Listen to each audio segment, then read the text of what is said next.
এই লোকটির কাছে এত পরিমাণ টাকা ছিল যে প্রতি বছর ইঁদুরই তার $2 বিলিয়ন খেয়ে ফেলত। প্রতি মাসে শুধু টাকা বেঁধে রাখার জন্য রাবার ব্যান্ডই কিনতে খরচ হতো লাখ লাখ টাকা। তার বাড়ির পাশে ছিল ব্যক্তিগত বিমানবন্দর, আর সেখানে দাঁড়িয়ে থাকতো 6টা হেলিকপ্টার এবং 15টা বিমান, আলাদা রেসিং ট্র্যাক, ব্যক্তিগত চিড়িয়াখানা যেখানে হাতি, জিরাফ, জলহস্তী পর্যন্ত ছিল।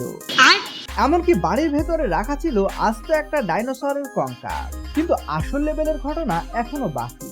একবার তিনি তার দেশের প্রেসিডেন্টকে অফার দেন, দেশের সব ঋণ আমি শোধ করে দেব, কিন্তু শর্ত হলো আমাকে জেলে দেওয়া যাবে না। কিন্তু সরকার রাজি হয়নি। তারপর এই ভাই যা করলো তা শুধু তার পক্ষেই সম্ভব।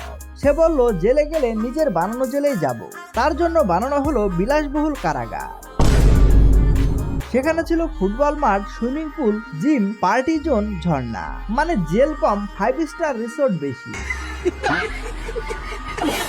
কিন্তু পরে সে জানতে পারে সরকার তাকে আসল জেলে পাঠানোর প্ল্যান করছে। তাই এক রাতে সে তার পরিবার নিয়ে পালিয়ে যায়। পালানোর সময় সবাই ঠান্ডায় কাঁপছিল।